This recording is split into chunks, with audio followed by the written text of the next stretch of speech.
Hello students, how are you all? Welcome to our channel सीखो physics. बच्चों, हम कर रहे हैं current electricity class 12 physics. Current electricity का लेक्चर नंबर है 2। सेकेंड लेक्चर चल रहा है। तो आज हम बच्चों करने वाले हैं टाइप्स ऑफ करंट। इसके बारे में मैंने करंट आराम से समझाया है। तो आज बच्चों हम करेंगे टाइप्स ऑफ करंट।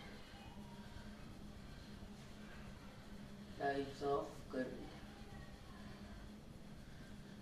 बच्चों, एक हमारे पास होता है ऑल्टरनेटिंग करंट। Alternating current. एक होता है हमारे पास डायरेक्ट करंट, और इसे स्टीडी करंट भी बोला जाता है। ये जो ऑल्टरनेटिंग करंट होता है, इसे एसी बोला जाता है, इसे डीसी बोला जाता है। और जो ऑल्टरनेटिंग करंट होता है वो वही करंट होता है जो हमारी अप्लायंसेस में यूज होता है, जो हमें बाहर से मिलती है बिजली, वो वही होता है। बच्चों, ये करंट वो होता है करंट whose मैग्नीट्यूड। अच्छा चलो, पहले मैं डेफिनेशन समझा दूं, फिर हम इसको डिफाइन कर लेंगे। ठीक है, पहले आप समझ लेते हैं। अच्छा, ऑल्टरनेटिंग करंट बच्चों ऐसा करंट है जो हमारी अप्लायंसेस में आता है। ठीक है, जो हमारी बिजली हमें मिलती है पावर स्टेशन से, वो हमारी होती है ऑल्टरनेटिंग करंट। और डायरेक्ट करंट बैटरीज वाला। ठीक है, ये बैटरी सेल।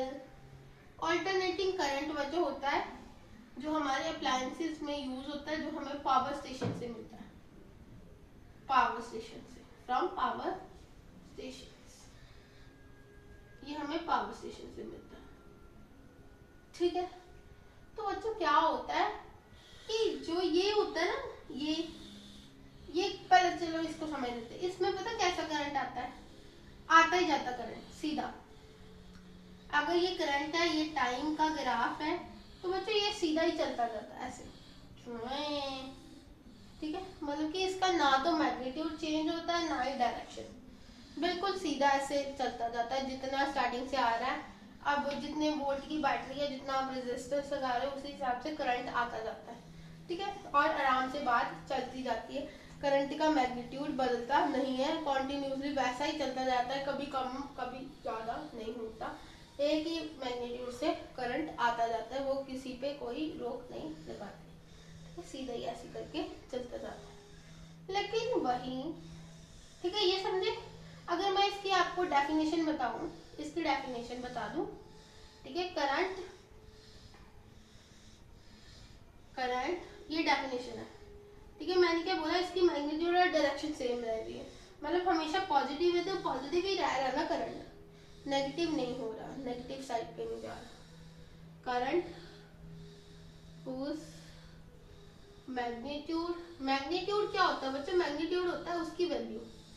अगर आपको यहाँ पे 5 एम्पियर का करंट मिल रहा है, तो पूरे जब तक आप बैटरी को यूज करें वो 5 एम्पियर ही देगी।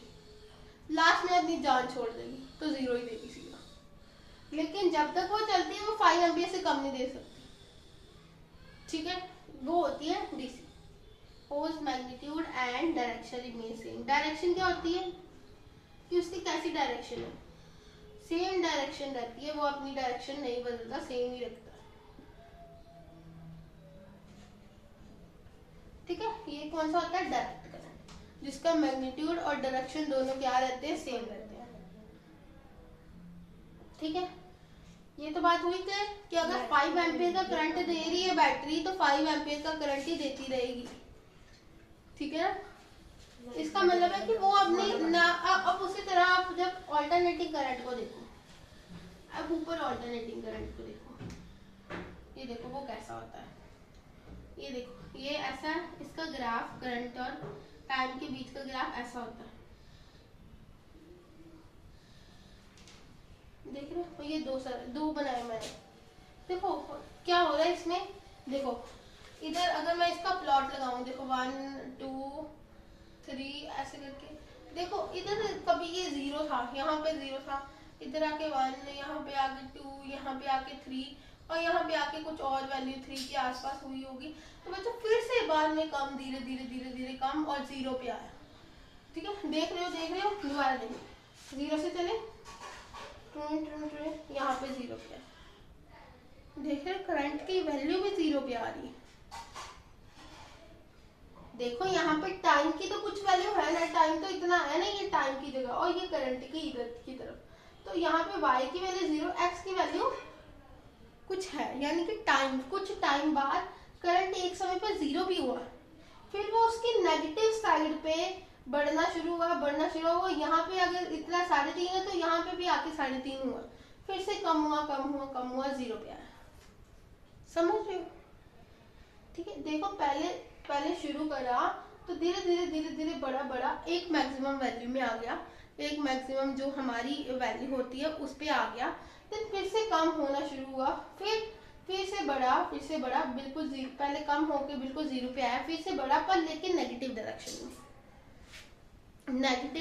में बढ़ना शुरू हुआ, एक तरफ पे फिर से मैक्सिमम में आया, लेकिन नीचे की डायरेक्शन बदली, ठीक है ना। फिर उसके बाद ऐसे सीधा चला और सीधा चल के फिर से एक 0 पॉइंट पे आ गया, फिर से बढ़ना शुरू हुआ, बढ़ के एक मैक्सिमम वैल्यू, फिर से बड़ा मैक्सिमम वैल्यू 0, ठीक है। तो बच्चा इसको हम लिखते कैसे हैं, देखना मेरी बात सुनो, अगर यहाँ पे टाइम कितना हुआ होगा, यहाँ पे करंट की वैल्यू तो 0 है, हम इसको बोलते हैं t/2 टाइम, इसको t बोलते हैं, ठीक है। यहाँ पे क्या हो जाएगा 3t/2, यहाँ पे क्या हो जाता है 2t टाइम। यानी कि आप अगर इसको ना देखो, इसको छोड़ दो, तो इधर देखो, इधर हम बोल रहे हैं इस पूरे को एक राउंड बोलते हैं, एक बार ऊपर आना, फिर नीचे को जाना, फिर ऊपर आना, ठीक है, यहाँ तक आना, यहाँ तक एक साइकिल बोलते हैं इसे। क्यों? क्योंकि एक बार ये पॉजिटिव हुआ, एक बार ये नेगेटिव हुआ, एक बार ये पॉजिटिव हुआ, एक बार ये नेगेटिव हुआ, और ये टाइम और ये टाइम सेम होगा, ये टाइम और ये टाइम सेम होगा, और ये टाइम और ये टाइम भी सेम होगा, वो तो दिख भी रहा है। अगर ये t है तो ये 2t है, डबल हो गया है ना, तो इतना अगर माइनस कर दो तो t ही बचेगा, ठीक है ना। अगर ये 2t है और इतना t है, तो आपको इतना चाहिए तो वो भी तो t ही होगा, ये 2t है तो इतना t और इतना t होगा, है ना, मतलब कि सेम टाइमिंग पे, ठीक है ना, सेम टाइमिंग पे एक रोटेशन हो रहा है, ठीक है। और मैं आपको बताऊं कि जो हमारी जो अप्लायंसेस है, जो हमें जितनी वोल्टेज मिलती है, हमें 220 वोल्ट्स मिलती है, 220 वोल्ट्स, और फ्रीक्वेंसी होती है 50 हर्ट्ज। 50 हर्ट्ज का मतलब समझते हो फ्रीक्वेंसी क्या होती है? फ्रीक्वेंसी क्या होती है? फ्रीक्वेंसी होती है नंबर ऑफ रोटेशंस पर सेकेंड। फ्रीक्वेंसी होती है नंबर ऑफ रोटेशंस पर सेकेंड, यानी कि 50 रोटेशंस पर सेकेंड। 50 रोटेशन का मतलब समझ, ये एक बार पॉजिटिव एक बार नेगेटिव होकर ये ऐसा 50 बार कर रहा है, 50 बार, एक बार पॉजिटिव एक बार नेगेटिव, 50 बार करा है इसने ऐसे रोटेशन एक सेकंड में, ठीक है। ये होता है, ऐसा होता है हमारे अल्टरनेटिंग करंट की प्रॉपर्टीज। तो बच्चा इसके आगे जब हम अल्टरनेटिंग करंट करेंगे तब आपको ज्यादा अच्छे से समझ आएगा, लेकिन मैंने अपनी तरफ से पूरा समझने की कोशिश करी। जिसके बारे में टॉपिक कर रहे हैं अगर हमें वो ही नहीं अच्छे से आता, तो what's the matter of reading all this chapter and understanding all the concept of this related to this? If we don't know its topic, what is the meaning of that topic, and if we are not understanding the concept of that topic, so what is the matter of understanding the whole chapter? अगर हमें current का ही नहीं पता तो हम current के बारे में कैसे पढ़ लेंगे? ठीक है, हमें अगर करंट का टॉपिक, हमें करंट का चैप्टर पढ़ना है तो करंट हमें अच्छे से समझ में आना चाहिए। इसीलिए तो मैंने आपको ये आराम से एक वीडियो बनाई, करंट की अलग, इसकी अलग, और कि इसके बाद जो आएगी ना उसमें बताऊंगी करंट की डायरेक्शन पॉजिटिव से नेगेटिव ही क्यों होती है, पॉजिटिव से नेगेटिव ही क्यों होती है, और उसका जो इलेक्ट्रॉन्स का फ्लो के ऑपोजिट क्यों होता है। प्रोटॉन्स के फ्लो के क्यों नहीं बोला जाता करंट, हमेशा ये क्यों बोलते हैं flow of electrons of is called current. आपको भी यही मिसकंसेप्शन है, तो बच्चों आगे आप देखना फिर वो वीडियो आराम से, ठीक है, आज गूगल मत करना है, दिमाग से सोचना, क्योंकि कल तो मैं बताने वाली हूँ, आपको समझाने भी वाली हूँ। ठीक है, अच्छा अब देखो इसका मतलब क्या है। ये देखो, अगर ये करंट बढ़ रहा है धीरे धीरे करके गिर रहा है, यानी कि कॉन्टिन्यूसली जो है वो मैग्नीट्यूड बढ़ रहा है, यानी कि चेंज हो रहा है। ठीक है, और जो डायरेक्शन है वो पीरियोडिकली होता है, एक पीरियड के बाद चेंज हो रही है, उतने ही पीरियड के बाद दोबारा चेंज होगी। ठीक है ना, अगर इस पीरियड इतना कुछ टाइम आपको 2 सेकंड लग रहे हैं, ठीक है, 2 सेकंड के बाद चेंज हुई तो अगले 2 सेकंड में भी चेंज होगी। ठीक है, ऐसा होता नहीं, हमें पता 50 हर्ट्ज का हमें करंट मिलता है। ठीक है, वैसे मैं बता रही हूँ इन जनरल कि अगर 1 नैनो सेकंड में, अब ठीक लग रहा है ठीक है ना, 1 नैनो सेकंड, वैसे इससे भी कम लगेगा।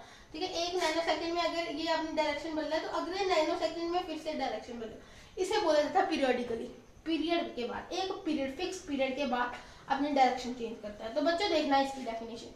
तो अब देखो इसको कैसे लिखोगे, वेयर आई शुड राइट, तो इसको रख कर मैं इधर लिखता हूँ। ठीक, करंट whose मैग्नीट्यूड है, यानी कि इसकी वैल्यू पहले 1 एम्पियर 2 एम्पियर 3 एम्पियर, यानी कि कॉन्टिन्यूसली चेंज हो रहा है magnitude. Current whose magnitude changes continuously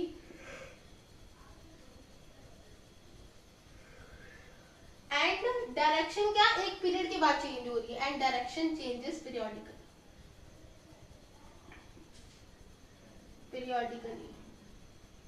ठीक है, ये होता है हमारे पास ऑल्टरनेटिंग करंट। ठीक है, बैटरी से समझ गए आप, अगर आपको 5 एम्पियर की बैटरी है ना, अगर जितने वोल्टेज की बैटरी है वो उतना ही करंट है, मतलब कि उसी हिसाब से करंट देगी, तो वो करंट हमेशा ही फिक्स रहने वाला है, वो कभी बदलेगा नहीं, हमेशा उतना ही करंट देगी, वो कभी भी चेंज नहीं होगा, जितना वो किसी चीज को दे रही है वो उतना ही करंट उसे देगी। हाँ ये है कि अगर आप किसी रिमोट कंट्रोल कार में 1 साल लगा रहे हो सकता है वो धीरे चले क्योंकि वो करंट धीरे देगी। ठीक है, लेकिन वो जितना करंट उस कार को देगी वो हमेशा ही उतना देगी, कभी 0 पे नहीं जाएगी, कभी कम नहीं होगी, हमेशा उतना ही देगी। तो अगर आप उठा के उसे क्लॉक में डाल देते हो तो वो उससे ज्यादा अच्छा करंट देगी।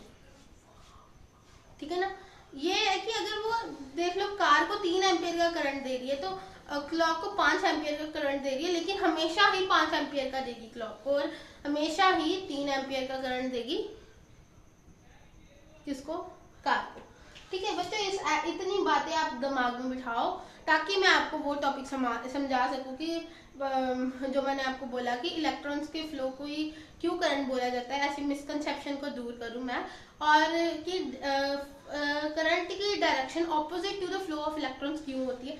आई will make you know about that topic in the next video, so wait for it.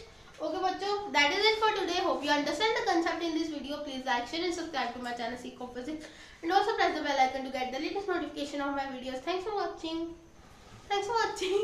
Bye.